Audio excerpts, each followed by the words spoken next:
Eu já devo ter contado essa história umas 50 vezes e toda eu choro, cara. Aquilo me marcou muito. E, principalmente aquela noite, eu... Por exemplo, o Ramon. Fabrício Pacholoc se emocionou, citou Ramondino e muito mais. O link do podcast completo está na descrição.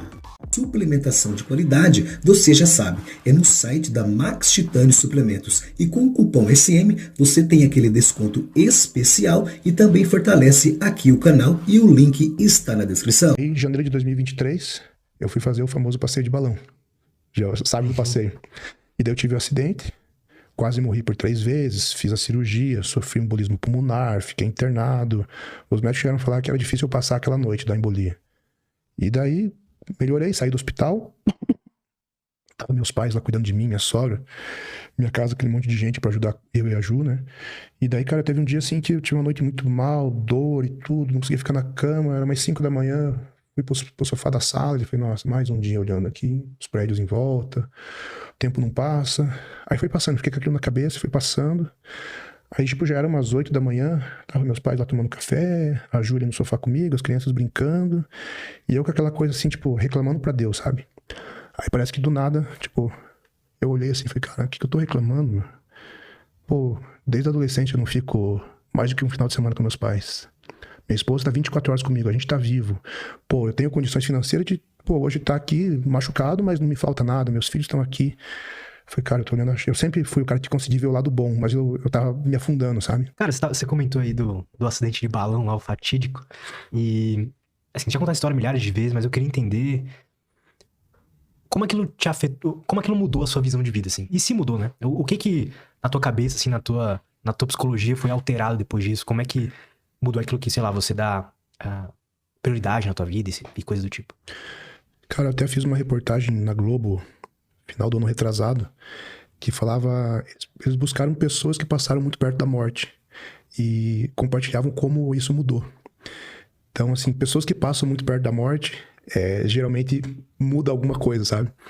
E no meu caso, cara, eu acho que o que ficou mais marcado foi, eu tive um acidente, a gente veio para São Paulo, transferido por UTI aérea, e eu em nenhum momento do acidente eu achei que eu fosse morrer. E eu lembro assim da minha esposa, o desespero que ela tava e tudo, e eu vi mudanças dela já no primeiro dia ali que a gente saiu do hospital. E eu, apesar de ter sido mais grave, parece que eu continuei tocando minhas coisas normal, cara. Do sofá ali, fazendo minhas coisas, me virando do jeito que dava. Eu não senti nada mudar em mim. Só que daí deu uma semana eu tive a embolia pulmonar. Porque o grau de extravasamento de sangue que eu tive, de ruptura nas fibras da perna, da fratura, foi muito gigante. Minha perna tava muito inchada, era muito hematoma. Então, assim, era uma fratura de fêmur ali com aquele tamanho de inchaço. É meio que um combo perfeito para uma embolia pulmonar, né? É um coágulo sair ali da perna, cair na corrente sanguínea, subir pro pulmão, pro coração, pro cérebro. E geralmente a pessoa vem à morte. E como eu tive também fratura de costela e uma perfuração de pulmão, eu já estava com oxigênio, monitorando ali minha oxigenação. E no dia do embolismo, eu acordei um pouco mais cansado e eu vi que minha oxigenação estava um pouquinho mais baixa. Aí eu fui fazer minha fisioterapia e geralmente na fisioterapia minha oxigenação melhorava. E aquele dia eu acabei a fisio muito cansado e ela piorou. Então assim, da hora que eu acordei já tinha algo errado, eu já tinha ido umas 4 horas. 3 horas aí pelo menos, 4 horas.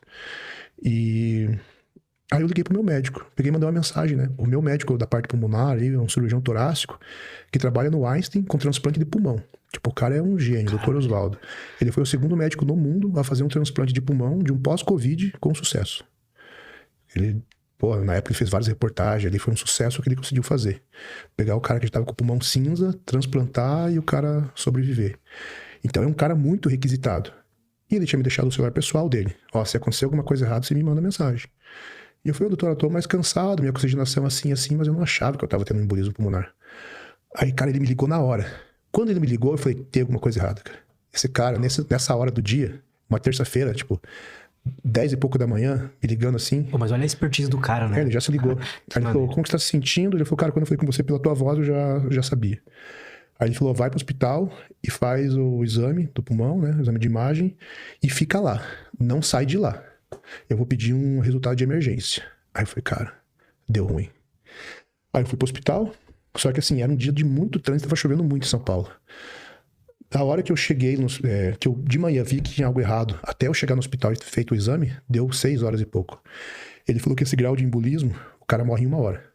Eu tinha trombo dos 2 lados do pulmão e tinha um trombo de 5 centímetros. Então, assim, eu cheguei lá, a hora que eles me colocaram no oxigênio, eu tava no oxigênio e eu puxava o ar e não vinha. E o mais incrível pra eles foi porque eu tava com o andador, né? Um cara que tá nesse grau, o cara vai chegar de cadeira de roda. E eu com a perna quebrada, andador. Eu fui até a máquina, fiz o exame. E quando eles viram, eles não acreditavam. Como que ele chegou aqui andando? E daí começou o tratamento, né? Já fui lá pra uma UTI, começou o tratamento. Foi assim... quase um dia daquele desespero pra acertar a dose do remédio pra começar a dissolver os trombos. Porque daí eles colocam interno, colocam lá um computador que vai caindo a medicação que diminui a grossura do sangue, vai deixando o sangue mais fino. Então ele vai afinando o que tem de trombo ali para desfazer aquilo que tá te travando a tua respiração. Só que se você tem uma dose maior do remédio, você pode sangrar. Eu tinha fratura na perna, então eu poderia começar a sangrar, ou faz um corte e a pessoa não para de sangrar. Então tinha um cuidado com isso. Se não chega na dose correta, não faz efeito. Eu morro por causa do embolismo. Se passa do ponto, eu posso sangrar até morrer. E daí ficou ali aquela coisa para acertar, e eu sou um cara muito pesado. Então não é um protocolo normal. Então eles começaram com protocolos de obeso, de pessoas de 140, 150 quilos. E isso era, se não me engano, 12 mil unidades dessa medicação. Aí foi subindo, chegou até 22 mil unidades e não estava dando o resultado que precisava. E daí 22 mil unidades travava a máquina. Aí vem pessoas, tem que assinar um termo autorizando eles a passarem do limite da máquina. Aí foi para 24 mil unidades. Aí, tipo, começou a dissolver, ele começou a fazer efeito. Aí isso aí foi quase um dia para chegar no ponto que precisava. E daí eu começar a voltar, a tirar oxigênio e tudo mais. Aí eu fiquei coisa de 1 semana. Acho que não chegou a dar 1 semana no hospital, saí já sem oxigênio, bem.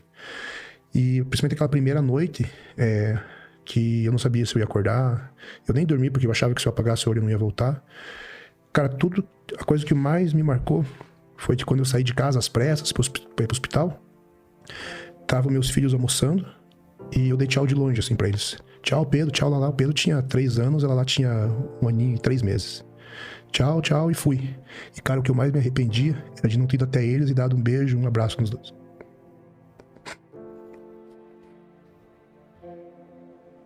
Aquilo foi muito duro pra mim. Eu já devo ter contado essa história umas 50 vezes e toda eu choro, cara. Aquilo me marcou muito. E... principalmente aquela noite... eu... colocava na minha cabeça, cara, Senhor, se eu tiver a oportunidade de sair dessa, eu vou valorizar mais a vida. Principalmente essas coisas simples da vida que, quando você tá quase morrendo, faz muita diferença, é o que você mais sente. Qualquer pessoa que você puder falar que passou muito perto da morte, ela vai falar isso, cara, tipo, ninguém vai se arrepender porque não trabalhou mais, porque não saiu mais. Vai se arrepender porque não ficou mais com a esposa, com os filhos, com os pais. Então, hoje eu aproveito mais isso. Tipo, hoje me fizeram um convite muito bacana, um negócio que eu queria fazer muito. É domingo, 3 da tarde. Eu falei, cara, domingo, 3 da tarde, eu vou estar com a minha família. Não vou largar eles. Daqui 3 semanas eu vou viajar de volta. Esse é o horário deles. Tem o dia que eu saio com meu filho. Cara, nada, tipo, vai me fazer tirar aquele dia com ele, sabe? Aquele momento com ele, o momento que eu tenho com a minha esposa. Então, é uma coisa simples. Hoje eu tenho horários para eu dedicar à minha família, ao tempo com a minha esposa, com os meus filhos, que nada vai me tirar daquilo. Coisa que você numa rotina de vida normal, cara, tipo, beleza, minha esposa vai entender. Mas essa foi a principal coisa. Tipo, dependendo de como você olha, é algo simples. O cara marca na agenda um dia pra sair com a esposa, um dia pra sair com o filho. Mas é muito profundo isso, cara. E era tudo que eu pensava quando eu tava lá. Tipo, me arrepender de não ter aproveitado mais os meus filhos, a minha esposa. Caramba. Os meus pais. Uma vez a gente trouxe um cirurgião oncológico aí, né? E ele lida com um paciente à beira da morte o tempo inteiro, né? Ele tem que dar notícia muitas vezes que o cara não vai aguentar muito tempo e tal. E ele, quando eu perguntei pra ele, assim, quais são, né, as últimas coisas que essas pessoas falam, e é sempre nessa linha. É sempre, eu gostaria de ter passado mais tempo com a minha esposa, eu deveria ter dado um abraço pro meu pai que eu não dei, deveria ter perdoado minha mãe porque não sei o quê, mais tempo com os filhos. não ser tão, assim, bitolado com o negócio de trabalho, dinheiro, sucesso Sim. e essas coisas, né, cara? Então isso me trouxe uma sabedoria muito grande, cara, de administrar muito bem meu tempo. Sempre tento passar isso pras pessoas, tipo, você administrar bem o seu tempo é algo muito sábio. Não perder tempo com coisas fúteis, que às vezes a gente acaba ocupando muito tempo. Destinar o tempo que você precisa pro teu trabalho, pro teu crescimento e pras pessoas que realmente importam. Além de treinar e dar os treinos e passar os treinos pros atletas, quais que são suas principais funções, assim? Você tem que lidar com questões de ansiedade deles e qualquer outra coisa do tipo. Como é que é o seu dia a dia, a sua rotina, assim? Cara, em relação à preparação, é quase que um psicólogo ali, sabe? É tipo realmente o cara que engloba várias funções, assim. Então, eu vou mais do que só o horário da academia. Algumas coisas importam muito, por exemplo, como o cara tá, como que o sono dele tá, como que tá a digestão, tudo isso engloba a preparação, né? Então vai mais do que só aquele momento na academia. E o psicológico é muito forte, né? Então, às vezes você vê o cara... Eu sou um cara que tem um feeling muito bom pra isso. Ele chega assim de um jeito que eu já percebo que algo não está bom. Aí o treino não tem aquela mesma conexão, às vezes não é aquela mesma entrega. E daí diferentes atletas têm diferentes comportamentos quando tem algum problema. Então, por exemplo, tem atletas que se vê, o cara chega mais apático, as cargas caem, a performance não é a mesma. E tem aquele cara que quando tá dessa forma, você vê aquele ódio saltando, o cara empurra até mais peso, que você fala, cara, o que aconteceu hoje? Então, diferentes atletas conseguem, tipo, de forma diferente, manipular ali essa chavinha, né? Por mais ou por menos. E em relação ao treino, muitas vezes a gente consegue sacar que o atleta não tá bem, e às vezes numa conversa rápida você consegue inverter aquele sentimento que ele tava mais triste pra você ver uma entrega, aquela coisa que o problema que aconteceu se transforma em motivação pra ele empurrar o peso com mais raiva. Também acontece. Então, eu sou um cara que tenho esse feeling apurado e conheço bem meus atletas, a gente consegue manipular ali. E às vezes você tem que até dar uma segurada, porque você fala, cara, tipo, calma aí, senão você vai se machucar, né? Mas eu consigo ter isso, e a função de treinador também chega nessa parte psicológica ali. Quando a gente fala de funções, assim, você comentou ali sobre a questão de digestão, de descanso e tudo mais, você também olha pra dieta, esse tipo de coisa? Além do Então, treino? alguns atletas eu cuido da preparação toda e algumas eu cuido só do treino. Então, por exemplo, o Ramon eu cuido do treino e o Cris Aceto cuida da parte dietética. Mas às vezes se algo não tá bom, eu tô diariamente com ele, né? O coach, no caso o Aceto, ele tá nos Estados Unidos, tá longe, então é os dias de atualização, às vezes a conversa é mais breve. Mas eu que tô todo dia com o Ramon, por exemplo, às vezes eu sabe que tem alguma coisa errada. Você bate o olho e vê que algo não tá bom, aí você vai investigar, pô, tá dormindo bem, como que tá o sono, as refeições. Aí o cara tá num período que, por exemplo, ele deveria estar passando fome. Aí você pergunta, como que tá a fome? Ah, cara, sem fome, tô meio cheio, tal. Você fala, tem alguma coisa errada. Será que o estômago tá bom? Alguma coisa aconteceu? Aí eu vou lá e passo a informação pro Cris. Então, muitas vezes eu sou o cara que leva uma informação, assim, preciosa, porque o atleta, ele vai ficando casca grossa e ele começa a não reclamar. Então, ele tá acostumado ao sofrimento, à dor, e isso não importa. Isso é interessante. Então, tipo, eu já trabalhei com um atleta, por exemplo, que pergunta, ei, tá tudo bem? Como que tá desconforto? Como que tá o sono, o estresse? Ele, não, pô, não tem tempo ruim, não sei o que. Eu falei, cara, mas é importante pra mim essa sensibilidade de um sistema digestivo que não tá bom, às vezes no dia que você tá mais estressado, porque isso aqui vai fazer diferença na preparação. E esse cara, ele era fuzileiro naval. Ele fala, pô, mas eu sou fuzileiro naval, cara, eu não reclamo de nada. Eu falei, cara, mas pra mim você precisa trazer isso. Então essas coisas são importantes. E daí tem os atletas que eu cuido de toda a preparação. Então às vezes o cara chega num período que já era pra ele estar sentindo fome, e ele, cara, não, cara, tem algo errado. Ou, por exemplo, assim, ele tá no período de off-season, comendo mais, e daí ele fala, cara, não tá empurrada a comida, não tô conseguindo comer, tô indo demais ao banheiro. Aí você faz uma diminuída da ingestão calórica dele, tira um pouco das calorias, como se fosse ali uns dias de No treino a gente tem o período regenerativo, que você baixa a intensidade, baixa as cargas para ele ter um descanso. Você continua treinando, mas mais leve. Seria como se fosse um período regenerativo para a parte digestiva. Que o cara tem tanta comida no off-season, empurrando comida. Aí você por 10 dias diminui um pouco. Ele não precisa empurrar tanto comida, fica mais fácil para ele comer tudo que precisa. E daí ele dá essa pausa pro sistema digestivo dele. Aí você volta a subir calorias. Ele tava lá com 120 quilos, aí você via que já tinha mais de retenção, que não tava tendo uma boa absorção. Você baixa, aquela retenção vai embora, ele baixa alguns quilos. Aí você, sei lá, diminuiu 1.500 calorias. Aí você sobe 500. Ele já volta pro peso que estava antes e muito melhor. Então são manipulações ali, de certa forma simples, mas que eu falo que são muito preciosas pro treinador sacar isso muito rápido e muito rapidamente ter a alternativa correta, né? Como que você desenvolveu isso, cara? É um negócio que já veio de você teve que ir atrás de estudar demais sobre isso, essa sensibilidade, assim, com o Com atleta. certeza, o conhecimento ali de fisiologia, todo o conhecimento do que está acontecendo, e ao longo dos anos você vai tendo essa percepção mais apurada. Eu sou um cara que já desde o começo eu via que eu conseguia ter essa percepção mais apurada. Acho que é meu mesmo, e também o fato de ter sido atleta.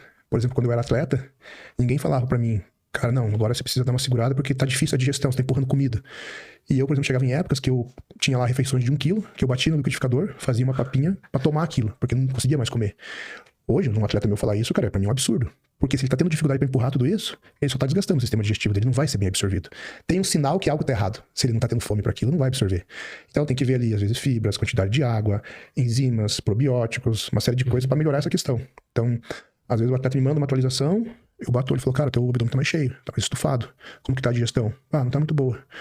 Vamos colocar um probiótico aí? Vamos colocar um iogurte rico em probióticos? Aí dá 3, 4 dias, cara, o abdômen limpou, não tô com aquela sensação de cheio, a fome voltou. Então, às vezes é coisinha simples, mas ao longo do ano você vai ter isso muito apurado, assim. O cara me manda a atualização do físico, eu bato o olho, eu já consigo perceber que às vezes o abdômen tá mais cheio, mais estufado, uma aguinha mais na pele das costas. Caraca.